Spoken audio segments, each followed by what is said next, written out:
একজন প্রশ্ন করেছেন যে ভাইয়া আমার জীবন থেকে আমি খুবই টেনশনে আছি এবং খুবই আমার ভিতরে খারাপ চিন্তা নারীদেরকে নিয়ে খুব সব সময় এবং আমার জীবন ধীরে ধীরে শেষ হয়ে যাচ্ছে। দেখুন আপনার ভিতরে যে এই প্রশ্নটা এসেছে এটাই কিন্তু সবচেয়ে বড় একটা বিষয় যে আপনার হয়েছে, আপনার হুঁশটা যে হয়েছে এটাই কিন্তু সবচেয়ে একটা বড় বিষয়। দেখুন আপনাকে একটি গল্প বললে আপনি এই বিষয় থেকে বের হতে পারবেন। দেখি কিভাবে নারীর খারাপ চিন্তা থেকে বের হওয়া যায়, কিভাবে পূর্ণ আসক্ত থেকে বিরত থাকা যায়।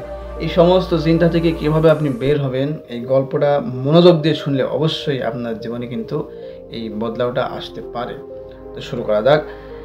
এক দরবারে একটি রাজা ছিল, যে রাজার ১০০টা রানী ছিল। তারপরেও কিন্তু তার মন থেকে এই নারীদেরকে নিয়ে খারাপ চিন্তা বাহির হতো না এবং কাম বাসনা থেকে সে কোনো সময় মুক্ত হতে পারেনি। তো তার ভিতরে প্রচুর পরিমাণে এই চিন্তা তৈরি হয় যে আমি মুরব্বী হয়ে যাচ্ছি, বয়স হয়ে যাচ্ছে, আমার শরীর ধীরে ধীরে দুর্বল হয়ে যাচ্ছে। তার যুবককালের কথা মনে হয় যে যখন আমি যুবক ছিলাম তখন আমার শরীরে কী পরিমাণ শক্তি ছিল। তো ধীরে ধীরে সে মুরব্বী হয়ে যাচ্ছে এবং তার বুঝ তৈরি হচ্ছে যে সারা জীবন এত কিছু করার পরে, এত ইন্টিমেট করার পরেও, এত কামবাসনায় লিপ্ত হওয়ার পরেও ১০০টি নারীর সঙ্গে সে সন্তান জন্ম দিয়েছে, তারপরেও কিন্তু তার মনের ভিতর থেকে এই চিন্তা চেতনা বাহির হচ্ছে না। সে আসক্ত হয়ে গেছে, সে টেনশনে পড়ে গেছে যে কীভাবে আমি এই জিনিসটা থেকে মুক্ত হতে পারবো, এই কাম বাসনা থেকে। তো সেই রাজা মন্ত্রীকে বলল যে আমার রাজ্যে ঘোষণা করে দাও, যে ব্যক্তি আমার এই মনকে শান্ত করতে পারবে, যে ব্যক্তি আমার এই কাম বাসনা থেকে আমাকে মুক্ত করতে পারবে, তাকে আমি রাজ্যে সালার হিসাবে রেখে দেব, সারা জীবন সে এই রাজ্যেই থেকে যাবে। তো মন্ত্রী স্বাভাবিকভাবে ঘোষণা দিয়ে দিলেন এবং অনেক জ্ঞানী জ্ঞানী ব্যক্তি পরের দিন রাজদরবারে এসে হাজির হলো এবং বৈঠক হলো এবং বসলো। বৈঠকে অবশ্যই সেই কাম বাসনা নিয়েই কথা উঠেছে যে কীভাবে রাজার কাম বাসনা মুক্ত করা যায়, কীভাবে সেক্সের চিন্তা মাথার থেকে দূর করা যায়।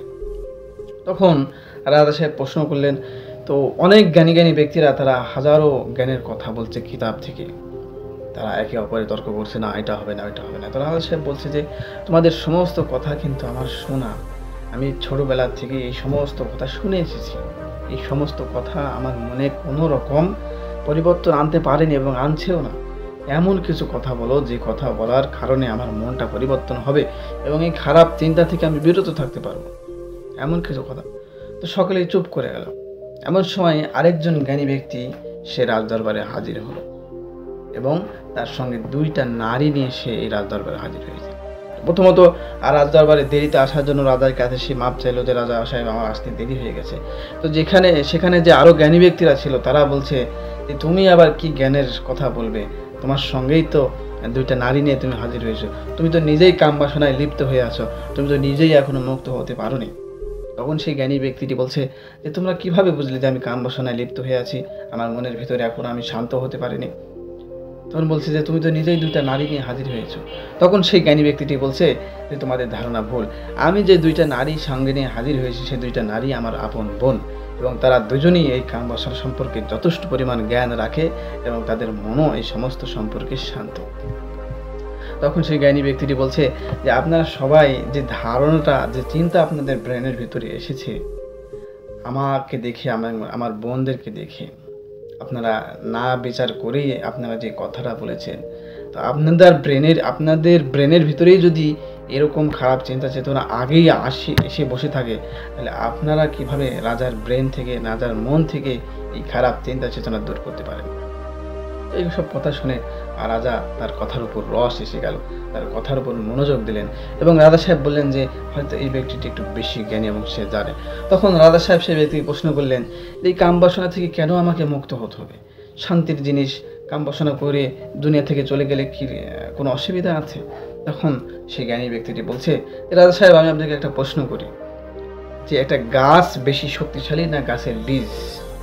তখন রাজা সাহেব একটু টেনশনে পড়ে গেলেন যে গাছ তো কত বড় হয়, গাছ কত বড় হয়ে কত শক্তিশালী হয়, কত ঝড় ঝাপটা কত কিছু থেকে সে শক্তিশালী। তখন রাজা সাহেব অনেক ভেবে বলছে যে না, গাছ কোনো সময় শক্তিশালী হয় না, একটা বীজ থেকেই সে গাছ তৈরি হয়, অবশ্যই বীজই শক্তিশালী।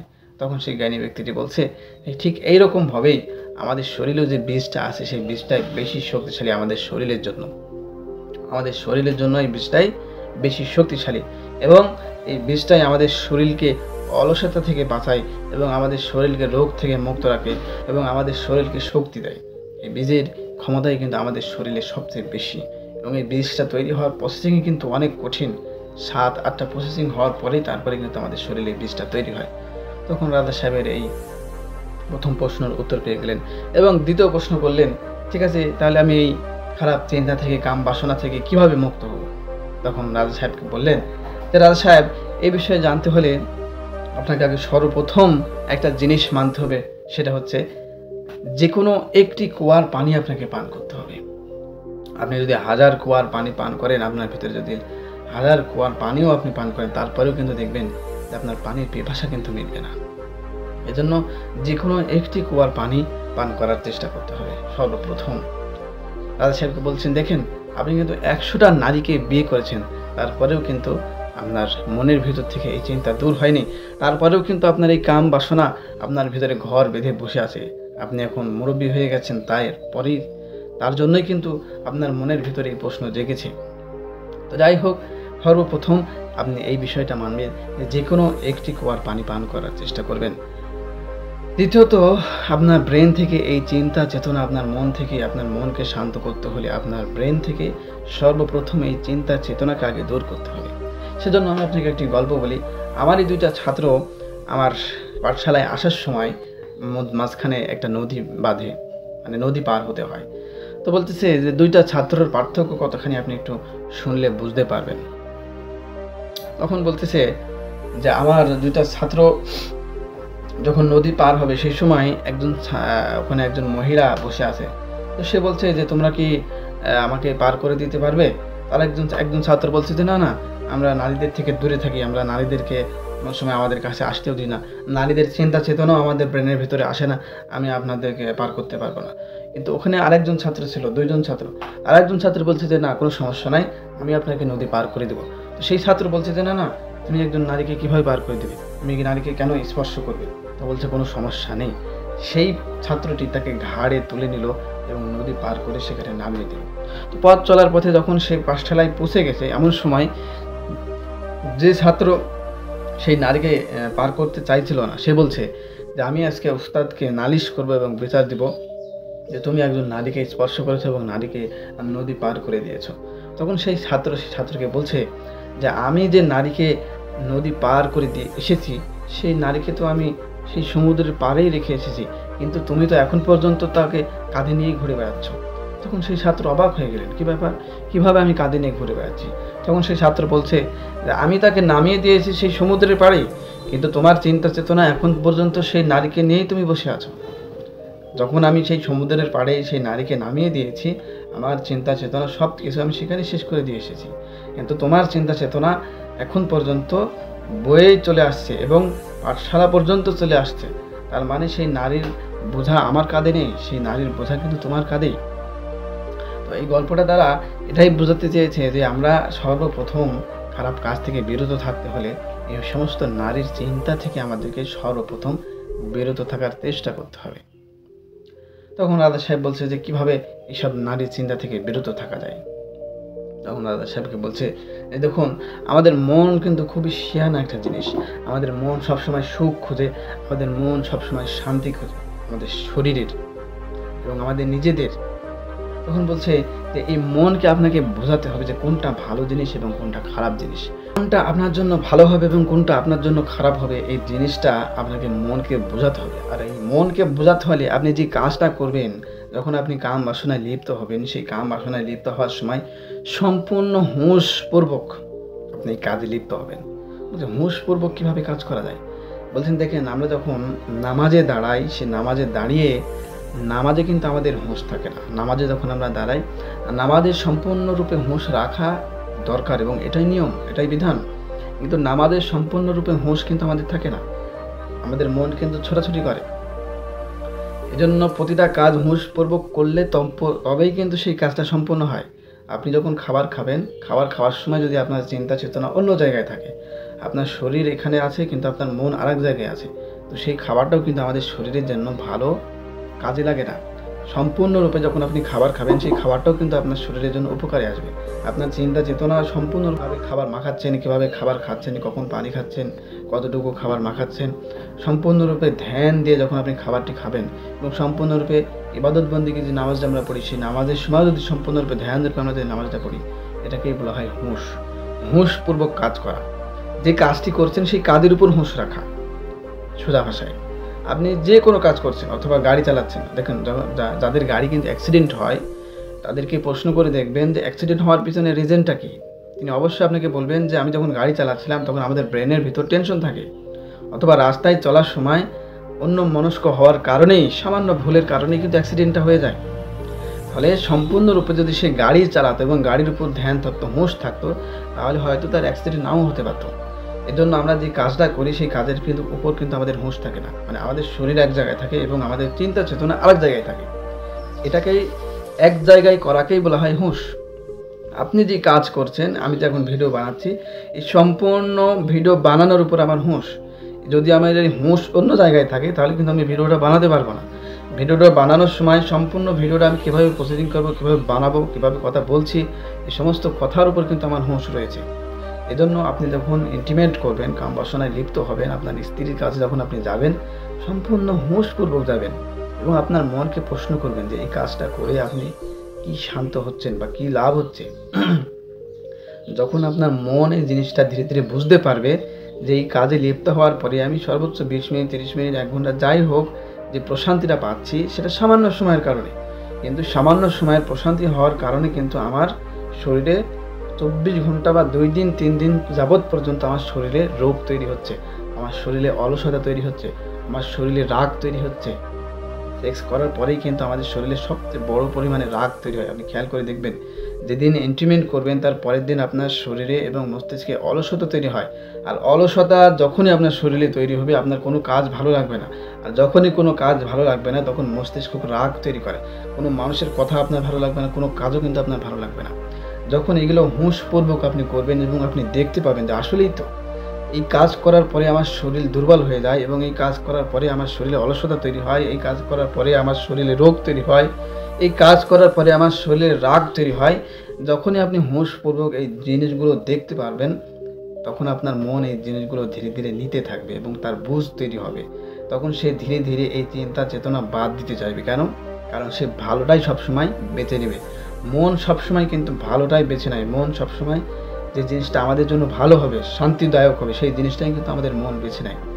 এজন্য এই কাজ করার সময় আপনি হুঁশপূর্বক করবেন যে কতটুকু সময় আপনি সুখে থাকছেন এবং কতটুকু সময় আপনি অশান্তিতে থাকছেন। যখন আমাদের শরীরে রাগ তৈরি হয়, তখন আমাদের শরীরে কিন্তু বিষ তৈরি হয়। উদাহরণস্বরূপ আমি আপনাদেরকে বলি, আমেরিকায় একজন ব্যক্তির মৃত্যু হবে ফাঁসি দিয়ে। তো কিছু বৈজ্ঞানিকেরা বললেন যে না, এর ফাঁসি দিয়ে মৃত্যু হওয়ার দরকার নাই। তো জজ কোর্ট থেকে রায় নিয়েছেন যে তার মৃত্যুটা সাপে কেটে হবে। তখন তারা একটি ঘরে নিয়ে গেলেন এবং চোখ হাত বেঁধে দিয়ে তাকে সাপে কাটিয়ে মৃত্যু করবে। তারা কিন্তু সাপে কাটায়নি, তারা ছোট্ট 2টা পিন দিয়ে তারা হাতে ফুটিয়ে দিয়েছে। যেহেতু তার চোখ বাঁধা, সে দেখতে পায়নি যে তাকে সাপে কামড়ানো কি পিন হানানো। তো বেশ কিছুক্ষণ পরে দেখা যায় সে ব্যক্তি মারা যায় এবং পরে তার শরীর পোস্টমর্টম করে দেখা যায় যে তার শরীরে সাপের বিষ পাওয়া গেছে। তো তার শরীরে সাপের বিষ কোথা থেকে এলো? আমাদের যে ব্রেন, মস্তিষ্ক আছে, আমাদের শরীরে বিভিন্ন প্রকারের রস তৈরি করে। যখন আমরা অতিরিক্ত মাত্রায় টেনশন করি, তখন আমাদের ব্রেন রস তৈরি করে। আর এই রস তৈরি হওয়ার কারণেই আমাদের শরীরের যে রগ আছে, সেই রগগুলো ছোট হয়ে যায়, চিকন হয়ে যায় এবং টেনশনের কারণেই কিন্তু আমাদের হার্ট তৈরি হয়। এবং রাগ করার কারণেও আমাদের ব্রেনের, আপনি খেয়াল করবেন, দেখুন আপনি যখন রাগ করবেন সেই সময় আপনি হুঁশ করে দেখবেন আপনার হার্টবিট কিন্তু বেড়ে যায়। যখনই আপনি রাগ করবেন, হার্টবিট বেড়ে যাচ্ছে, তখনই আপনার শরীরের জন্য ক্ষতি। তো এই সমস্ত জিনিসগুলো যখন আপনি বুঝতে পারবেন, হুঁশপূর্বক যখন আপনি দেখতে পারবেন, তখন গানি আপনার মন ধীরে ধীরে এই জিনিসগুলো বুঝতে পারবে। আর যখনই বুঝতে পারবে, তখনই তার হুঁশ তৈরি হবে যে আমি যে কাজে লিপ্ত হচ্ছি, সেই কাজে লিপ্ত হওয়ার কারণে আমার নিজের ক্ষতি করছি। যখনই আপনার নিজের ক্ষতি আপনার মন বুঝতে পারবে, তখনই সে ধীরে ধীরে এই বিষয়ের উপর শান্ত হওয়া শুরু করবে। দেখুন বর্তমান যুগে একটা জিনিস সবচেয়ে বেশি দেখা যাচ্ছে, ছোট ছোট যুবক মানুষ, তাদের বিয়ে হয়নি কিন্তু জন্ডিস রোগে আক্রান্ত হচ্ছে বেশি পরিমাণে। এর পেছনে যে রিজন, সেটা হচ্ছে তারা প্রণাসক্ত হয়ে গেছে এবং অতিরিক্ত মাত্রায় মাস্টারবেশন করার কারণে, খারাপ কাজে লিপ্ত হওয়ার কারণেই তাদের শরীরে পানি শূন্যতা দেখা দেয়। এবং পানি শূন্যতা হওয়ার কারণে, বারবার পানি শূন্যতা হওয়ার কারণেই কিন্তু এই জন্ডিসটা তাদের শরীরে তৈরি হচ্ছে। কীভাবে? দেখুন, প্রতিটা ইন্টিমেট করার পরেই, প্রতিটা সেক্স করার পরেই যথেষ্ট পরিমাণে শরীরে পানি প্রয়োজন। যদি সেই ব্যক্তি না জানে, এসব যুবক না জানার কারণে কিন্তু এই রোগটা তৈরি হচ্ছে। না জানার কারণেই তার শরীরে পানি দিচ্ছে না, যথেষ্ট পরিমাণে পানি না খাওয়ার কারণেই কিন্তু তার শরীরে এই রোগটা তৈরি হচ্ছে। তো এই রোগটা তৈরি হওয়ার কারণেই তার এই জন্ডিসটা তৈরি হচ্ছে। এজন্য বেশি পরিমাণে ইন্টিমেট করা, সেক্স করা, কাম বাসনায় লিপ্ত হওয়া আমাদের নিজেদের জন্য কিন্তু ক্ষতি। এজন্য আগের যুগের মানুষেরা একটা কথা বলেছে যে মাসে 1 বছরে 12, তার থেকে যত কমাতে পারো এটা তোমার জন্যই ভালো। মাসে 1 বার, বছরে 12 বার, তার চেয়েও যত কমাতে পারো এটা তোমার জন্যই ভালো। এই কথাটা আগের যুগের মানুষেরা সিমিষ্টি দিয়ে বলে গেছে। এজন্য আমরা চেষ্টা করব কাম বাসনা থেকে নিজেকে শান্ত করা, নিজেকে কন্ট্রোল করা। যত মুক্ত রাখা যায় ততই কিন্তু আপনার নিজের জন্য ভালো। আশা করি আপনি কথাটা হয়তো বুঝতে পেরেছেন এই গল্প থেকে। তো রাধা সাহেবের কিন্তু সে সময় এই বুঝটা তৈরি হয়ে যায় ধীরে ধীরে, এবং রাধা সাহেব এই জিনিস থেকে মুক্ত হয়ে যায়। এবং এই জিনিস থেকে আরও বেশি পরিমাণে মুক্ত হতে চাইলে যখনই আপনার ভিতরে এই চিন্তা চেতনা শুরু হবে, শুরুকে ধরতে হবে হুঁশপূর্বক। যখনই দেখছেন যে এই চিন্তা আমার ব্রেনের ভিতরে আসছে, শুরু হচ্ছে, সেই সময়ই আপনি ধ্যান করবেন। অন্য কিছু ব্রেন যখনই খালি হয়ে যায়, চিন্তা চেতনা যখনই খালি হয়ে যায়, তখনই কিন্তু এই চিন্তা চেতনা আমাদের ব্রেনের ভিতরে তৈরি হয়। তো যখনই আপনার ব্রেনের ভিতরে এই চিন্তা চেতনা তৈরি হবে, সঙ্গে সঙ্গে আপনি চিন্তা চেতনা অন্যদিকে নিয়ে যাবেন। যদি না নিয়ে যেতে পারেন, সেই সময় আপনি মেডিটেশন করতে পারেন। সঙ্গে সঙ্গে যে কোনো অবস্থায় কিন্তু মেডিটেশন হয়। আপনি দাঁড়িয়ে আছেন, আপনি মেডিটেশন করতে পারবেন। আপনার নিঃশ্বাসের উপর আপনি ধ্যান করুন, আপনার চিন্তা চেতনাকে নিঃশ্বাসের উপর নিয়ে আসুন। যখনই আপনার চিন্তা চেতনাকে আপনি অন্য রাস্তায় নিয়ে আসবেন, তখনই কিন্তু সে সামনের দিকে আর আগাতে পারবে না। তখন আপনি নিজেকে ধীরে ধীরে কন্ট্রোল করতে পারবেন। অথবা আপনি ঘরে বসে আছেন, সে সময় আপনি 10 মিনিটের জন্য মেডিটেশন করুন। মেডিটেশনের ভিডিও দেখুন অনলাইনে বহুত আছে। মেডিটেশন করলে আমাদের মন কিন্তু শান্ত করা সম্ভব। 10 মিনিট মেডিটেশন করুন, বসে থাকুন, নিঃশ্বাসের উপর ধ্যান রাখুন। তো দেখবেন যে ধীরে ধীরে আপনার এই চিন্তা চেতনা পরিবর্তন হয়ে যাচ্ছে। তখনই কিন্তু আপনি নিজেকে পরিবর্তন করতে পারবেন এবং নিজেকে এই কাম বাসনা থেকে, সেক্স থেকে নিজের মনকে কন্ট্রোল করতে পারবেন ধীরে ধীরে। এবং যখনই আপনার মন এই হুঁশটা ধরতে পারবে যে আমার নিজের ক্ষতি হচ্ছে, আমার নিজের শরীরের ক্ষতি হচ্ছে, আমি নিজে ধীরে ধীরে দুর্বল হয়ে যাচ্ছি, তখনই কিন্তু মন আপনি এই জিনিসটা ছেড়ে দেবে, কমিয়ে আনবে, হুঁশ যখন তৈরি করবেন। এজন্য আমরা এই কাজ করার সময় হুঁশ করবো এবং নিজের চিন্তা চেতনাকে ডাইভার্ট করার চেষ্টা করব অন্যদিকে। যদি ডাইভার্ট না করতে পারি, তো মেডিটেশন করব নিজের নিঃশ্বাসের উপরে। নিঃশ্বাসের উপর যখন আপনি মেডিটেশন করবেন, চিন্তা অন্য জায়গায় নিয়ে আসবেন, তখন কিন্তু ওই চিন্তার সামনের দিকে আগাতে পারবে না। সে পরিবর্তন করে ফেলেছে রাস্তা সঙ্গে সঙ্গে। যদি আপনি রাস্তায় থাকেন, যদি বাড়িতে থাকেন, তাহলে মেডিটেশনে বসবেন 10 মিনিটের জন্য। দেখবেন যে ধীরে ধীরে এই জিনিসটা আপনার কন্ট্রোল হয়ে যাচ্ছে। একদিনে কিন্তু কোনো কিছু সম্ভব না, একদিনে কোনো কিছুই হবে না। ধীরে ধীরে এই জিনিসটাকে কন্ট্রোলে আনতে হবে। আর আপনার নিজের বোধ যদি আপনি না বুঝেন যে আপনার শরীরের ক্ষতি হচ্ছে, তাহলে দুনিয়ার কোনো মানুষই আপনাকে পরিবর্তন করার ক্ষমতা রাখে না। তো আশা করি মোটামুটি আপনি হয়তো উত্তরটি বুঝতে পেরেছেন। তো আজকে এই পর্যন্তই। সকলে ভালো থাকবেন। আসসালামু আলাইকুম রহমতুল্লাহ।